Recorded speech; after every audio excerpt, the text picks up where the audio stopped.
You're listening to Barely There Theater's production of Trifles by Susan Glaspell. Floating magnet.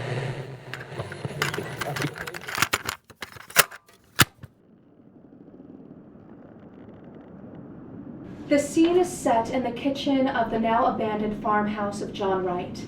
It's a gloomy kitchen and left without having been put in order. Unwashed pans under the sink, a loaf of bread outside the bread box, a dish towel on the table, among other signs of incomplete work. A rocker sits in the corner. There are 3 doors, one leading outside, one upstairs, and one into the bedroom. The outer door opens. 3 men and 2 women enter, all bundled up in an effort to combat the Midwestern winter. The youngest, the county attorney, speaks first. This feels good. Come up to the fire, ladies. The men gather round a stove sat in the corner. The women wait by the door. They look nervous, disturbed. The sheriff's wife, a wiry woman, speaks next. I'm not cold. The sheriff, a middle-aged man, unbuttons his overcoat as if to mark the beginning of official business. Now, Mr. Hale, before we move things about, you explained to Mr. Henderson just what you saw when you came here yesterday morning. By the way, has anything been moved? Are things just as you left them yesterday? It's just the same. When I dropped below 0 last night, I thought I'd better send Frank out this morning to make a fire for us. Though you was getting pneumonia after the big case on. But I told him not to touch anything except for the stove and, Frank. Somebody should have been left here yesterday. Oh, yesterday. When I had to send Frank to Morris Center for that man who went crazy, I want you to know I had my hands full yesterday. I knew you'd get back from Omaha by today, as long as I went over everything here myself. Well, Mr. Hale, just tell just what happened when you came here yesterday morning. Harry and I had started to town with a load of potatoes. We came along the road from my place, and as I got here, I said, I'm going to see if I can't get John Wright to go in with me on a party telephone. I spoke to Wright about it once before, and he put me off, saying folks talk too much anyway. And all he asked for was peace and quiet. I guess, about how much he talked himself. But I thought maybe if I went to the house and talked about it before his wife, though I said to Harry that I didn't know as what his wife wanted makes much difference to John. Let's talk about that later, Mr. Hale. I do want to talk about that, but tell me now just what happened when you got to the house. I didn't hear or see anything. I knocked at the door and it was quiet. It was all quiet inside. I knew they must be up. It was past 8 o'clock, so I knocked again. And I thought I heard somebody say, come in. I wasn't sure. I'm not sure yet. But I opened the door, this door, and there in that rocker sat Mrs. Wright. They all look at the rocker. What was she doing? She was rocking, back and forth. She had her apron in her hand, and she was kind of pleating it. And how did she look? Well, she looked queer. How do you mean queer? Well, as if she didn't know what she was going to do next, and kind of done up. How did she seem to feel about your coming? Well, I don't think she minded one way or other. She didn't pay much attention. I said, how do, Miss Wright? It's cold, ain't it? She said, is it? And went on kind of pleating at her apron. Well, I was surprised. She didn't ask me to come up to the stove or sit down, but just sat there, not even looking at me. So I said, I want to see John. And then she laughed. I guess you would call it a laugh. I thought of Harry and the team outside, so I said a little sharp, can't I see John? No, she says, kind of dull like. Ain't he home, says I. Yes, she says, he's home. Then why can't I see him? I asked her out of patience. 'Cause he's dead, says she. Dead? Dead, says I. She just nodded her head, not getting a bit excited, but rocking back and forth. Why, where is he, says I, not knowing what to say. She just pointed upstairs, like that. I got up with the idea of going up there. I walked from there to here. Then I says, "Why? What did he die of?" "He died of a rope around his neck," says she, and just went on pleating at her apron. Well, I went out and called Harry. I thought I might need help. We went upstairs, and there he was lying. I think I'd rather have you go into that upstairs where you can point it all out. Just go on now with the rest of the story. Well, my first thought was to get that rope off. It looked... But Harry, he went up to him, and he said, "No, he's dead all right, and we'd better not touch anything." So we went back downstairs. She was still sitting that same way. "Has anybody been notified?" I asked. "No," says she, unconcerned. "Who did this, Mrs. Wright?" said Harry. He said it businesslike, and she stopped pleating on her apron. "I don't know," she says. "You don't know?" says Harry. "No," says she. "Weren't you sleeping in the same bed as with him?" says Harry. "Yes," says she, "but I was on the inside. Somebody slipped a rope round his neck and strangled him, and you didn't wake up," says Harry. "I didn't wake up," she said after him. We must have looked as if we didn't know how that could be, for after a minute she said, "I sleep sound." Harry was going to ask her more questions, but I said maybe we ought to let her tell her story first to the coroner or the sheriff. So Harry went as fast as he could to Rivers' place, where there's a telephone. And what did Mrs. Wright do when she knew that you'd gone to the coroner?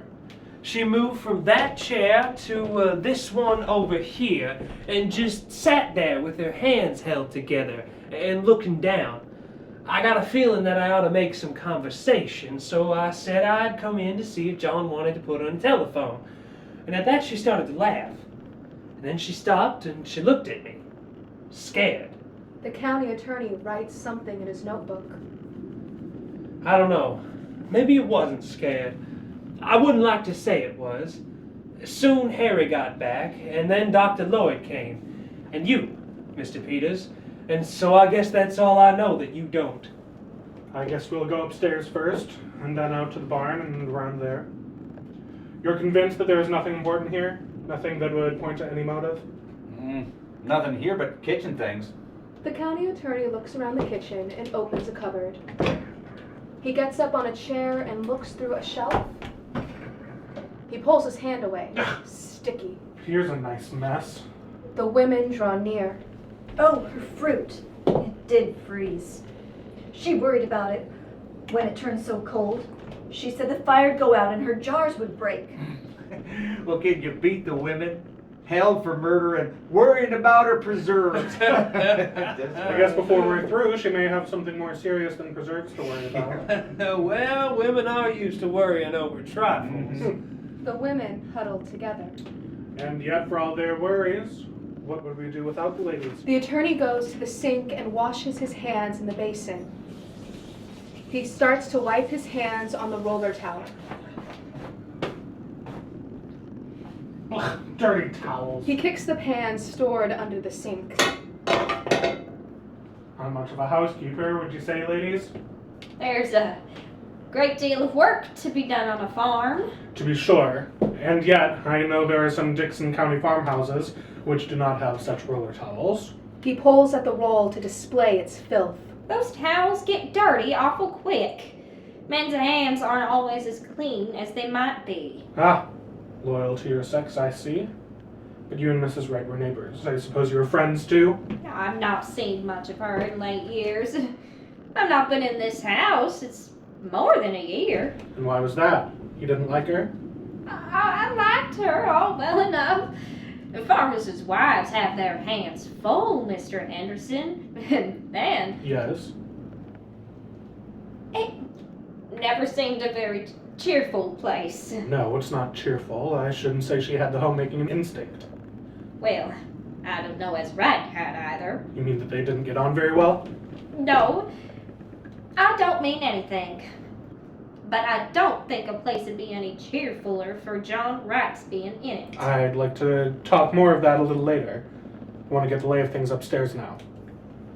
I suppose anything Mrs. Peters does down here will be all right. She was to take in some clothes for her, and a few little things. We left in such a hurry yesterday. Yes, but I would like to see what you take, Mrs. Peters, and keep an eye out for anything that might be of use to us. Yes, Mr. Henderson.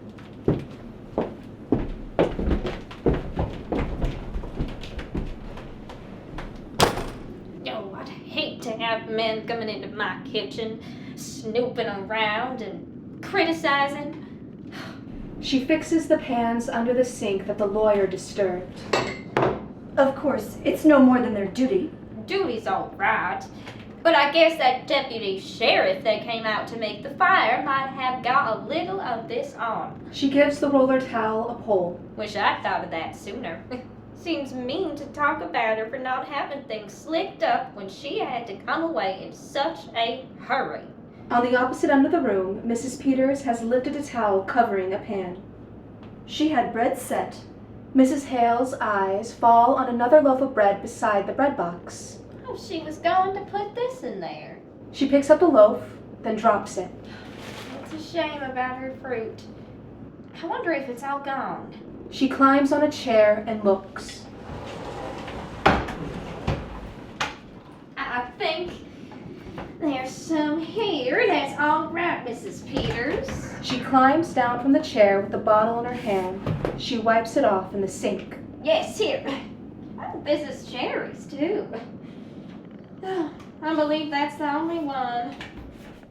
She'll feel awful bad after her hard work in the hot weather. I remember the afternoon I put my cherries last summer. She sets the bottle on the table. She sighs and almost sits down in the rocking chair. Before she is seated, she realizes what chair it is and steps away. The chair rocks back and forth from her brief touch. Well, I must get these things from the front room closet. You coming with me, Mrs. Hale? You could help me carry them. The women exit into the bedroom. They return. Mrs. Peters carries a dress and a skirt while Mrs. Hale holds a pair of shoes. My, it's cold in there. Right was close. I think maybe that's why she kept so much to herself. She didn't even belong to the Ladies' Aid. I suppose you felt she couldn't do her part. And then, you don't enjoy things when you feel shabby. She used to wear pretty clothes and be lively. When she was Minnie Foster, one of the town girls singing in the choir. But that was 30 years ago. This all you was to take in? Mrs. Peters drops the clothes on the table and hurries to the stove. Mrs. Hale examines the skirt. She said she wanted an apron. Funny thing to want, for there isn't much to get you dirty in jail, goodness knows. But I suppose just to make her feel more natural. She said they was in the top drawer in this cupboard. Yes, here. And then her little shawl that always hung behind the door. Yes, here it is. Mrs. Peters, Yes, Mrs. Hale? do you think she did it? Oh, I don't know. Well, I don't think she did. Asking for an apron and her little shawl, worrying about her fruit. Mr. Peters says... Mr. Peters says it looks bad for her. Mr. Henderson is awful sarcastic in his speech, and he'll make fun of her saying she didn't wake up. Well, I guess John Wright didn't wake when they was slipping that rope under his neck. No, it's strange. It must have been done awful crafty and still.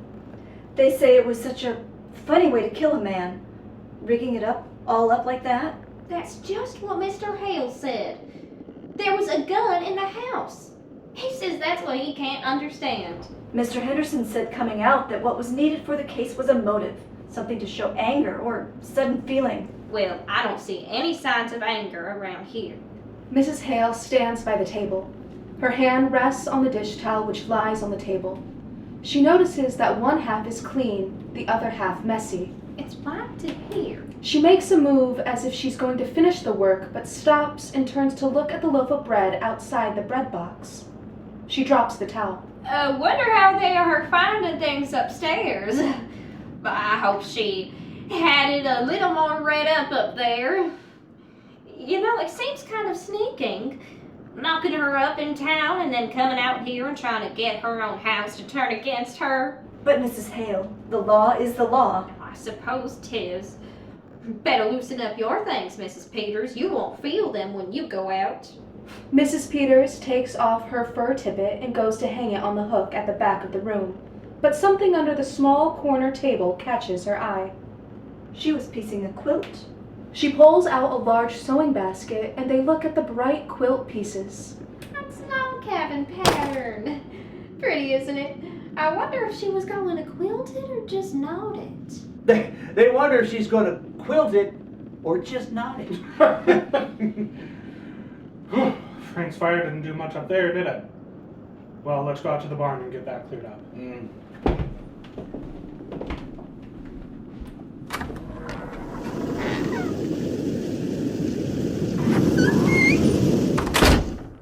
I don't know if there's anything so strange. Our taking up our time with the little things while we're waiting for them to get the evidence. She sits at the big table and smooths out the quilt blocks. I don't see as it's anything to laugh about. Of course. They've got awful important things on their minds. Mrs. Peters joins Mrs. Hale at the table. They inspect the blocks. Mrs. Peters, look at this one. Here, this is the one she was working on. And look at the sewing. All the rest of it has been so nice and even. And look at this. It's all over the place. Why, it looks as if she didn't know what she was about. The women share a look. After a moment, Mrs. Hale pulls a knot and rips the sewing. Oh, what are you doing, Mrs. Hale? Just pulling out a stitch or two that's not so very good. She threads a needle. Bad sewing always makes me fidgety. I don't think we ought to touch things. I'll just finish up this end. Mrs. Peters, Yes, Mrs. Hale? what do you suppose she was so nervous about? Oh, I don't know. I don't know if she was nervous. I sometimes sew awful queer when I'm just tired. Well, I must get these things wrapped up. They may be through sooner than we think. She grabs the apron and starts putting things together. I wonder where I can find a piece of paper and string. In that cupboard, maybe. Why, here's a bird cage. Does she have a bird, Mrs. Hale? Well, I don't know whether she did or not. I've not been here for so long. There was a man around last year selling canaries cheap. But I don't know if she took one. Maybe she did. She used to sing real pretty herself. Seems funny to think of a bird here. But she must have had one, or why would she have a cage? I wonder what happened to it. I suppose maybe the cat got it. No, she didn't have a cat. She's got that feeling some people have about cats, being afraid of them. My cat got in her room and she was real upset and asked me to take it out. My sister Bessie was like that. Queer, ain't it? Why, look at this door. It's broke. One hinge is pulled apart. Looks as if someone has been rough with it. Why, yes. I wish if they're going to find any evidence, they'd be about it. I don't like this place. But I'm awful glad you came with me, Mrs. Hale. It would be lonesome for me sitting here alone. It would, wouldn't it? But I tell you what I do wish, Mrs. Peters. I wish I had come over sometime when she was here. I wish I had. But of course you were awful busy, Mrs. Hale. Your house and your children. I could have come. I stayed away because it weren't cheerful, and that's why I ought to have come. I never liked this place. Maybe because it's down in a hollow and you don't see the road. I don't know what it was, but it's a lonesome place, and it always was. I wish I had come over to see Minnie Foster sometimes. I can see now. Mrs. Hale shakes her head. Well, you mustn't reproach yourself, Mrs. Hale. Somehow we just don't see how it is with other folks until something comes up. Not having children makes less work, but it makes a quiet house. And right off to work all day, and no company when he did come in. Do you know John Wright, Mrs. Peters? Not to know him. I've seen him in town. They say he was a good man. Yes, good. He didn't drink and kept his word as well as most, I guess. And paid his debts. But he was a hard man, Mrs. Peters. Just to pass the time of day with him, ugh, like a raw wind that gets to the bone. I should think she would have wanted a bird. Well, what do you suppose went with it? Mrs. Hale shivers. I don't know, unless it got sick and died. You weren't raised round here, were you? No, You didn't know her? not till they brought her yesterday. She, come to think of it, she was kind of like a bird herself. Real sweet and pretty, but kind of timid and fluttery. How she did change. Tell you what, Mrs. Peters, why don't you take the quilt in with you? It might take up her mind. Why, I think that's a real nice idea, Mrs. Hale. There couldn't possibly be any objection to it, could there? Now, just what would I take? I wonder if her patches are in here, and her things. The women look in the sewing basket. Here's some red. I expect this has got sewing things in it. A pretty box. Looks like something somebody would give you. Maybe her sisters are in here. Why, there's something wrapped up in this piece of silk. Why, this isn't her scissors. Oh, Mrs. Peters, It's the bird. But Mrs. Peters, look at it. Its neck.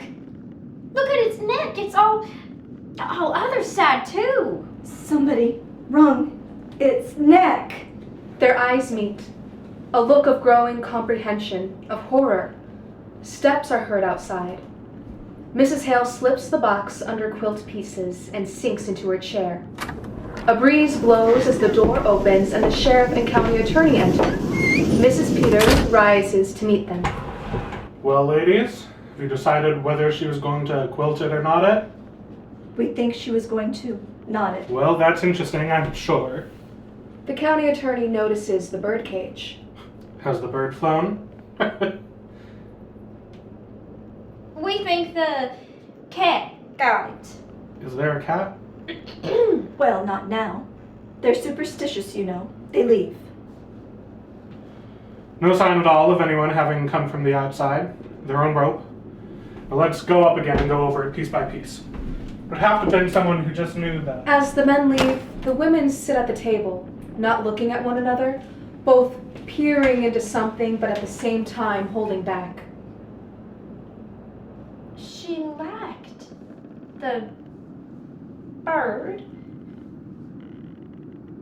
She was going to bury it in that pretty box. When I was a girl, my kitten, there was a boy took a hatchet, and before my eyes and before I could get there, if they hadn't held me back, I would have hurt him. I wonder how it would seem never to have had any children around. No, Rat wouldn't like the bird, a thing that sang. She used to sing. He killed that too. We don't know who killed the bird. I knew John Wright. It was an awful thing was done in this house that night, Mrs. Hale. Killing a man while he slept, slipping a rope around his neck that choked the life out of him. His neck choked the life out of him. Her hand rests on the birdcage. We don't know who killed him. We don't know. If there had been years and years of nothing than a bird to sing to you, it would be awful still after the bird was still. I know what stillness is. When we homesteaded in Dakota and my first baby died, after he was 2 years old, and me with no other then, How soon do you suppose they'll be through looking for the evidence? I know what stillness is. The law has got to punish crime, Mrs. Hale. I I wish you'd seen Minnie Foster when she wore a white dress with blue ribbons and stood up there in the choir and sang. Oh, God, I wish I'd come over here once in a while. That was a crime. That was a crime. Who's going to punish that? We mustn't take on. I might have known she needed help. I know how things can be for women. I tell you, it's queer, Mrs. Peters. We live close together and we live far apart. We all go through the same things. It's all just a different kind of the same thing. If I was you, I wouldn't tell her her fruit was gone. Tell her it ain't. Tell her it's all right. Take this in to prove it to her. She may never know whether it was broke or not. My, it's a good thing the men couldn't hear us. Wouldn't they just laugh, getting all stirred up over a little thing like a dead canary? As if that could have anything to do with, wouldn't they laugh? Maybe they would, maybe they wouldn't. No, Peters, it's all perfectly clear except a reason for doing it. Yeah. But you know, juries, when it comes to women, there's some definite thing. Something to show, something to make a story about. A thing that would connect up with a strange way of doing it. Well, I've got the team around. Pretty cold out there. I'm going to stay here for a while by myself. You can send Frank out for me, can't you? I want to go over everything. I'm not satisfied that we can't do better. Do you want to see what Mrs. Peters is going to take in? Oh, I guess they're not very dangerous things the ladies have picked out. No, Mrs. Peters doesn't need supervising. For that matter, a sheriff's wife is married to the law. Ever think of it that way, Mrs. Peters? Not just that way. Married to the law. I just want you to come in here a minute, George, and we ought to take a look at these windows. Oh, windows. They'll be right out, Mr. Hale.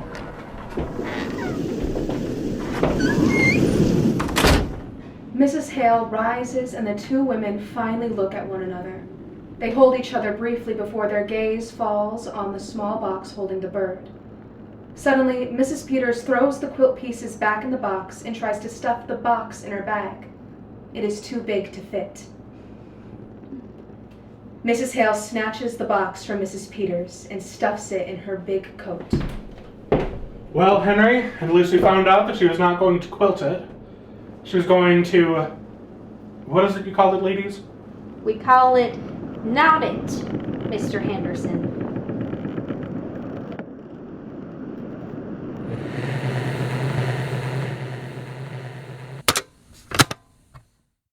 You just heard Barely There Theater's production of Trifles by Susan Glaspell, directed by Alexander Richardson, featuring performances from Taylor Lynn, Sara Kutzli, Shyan DeVoss, Bradley Heinrichs, Doug Kutzli, and Bradley Robert Jensen.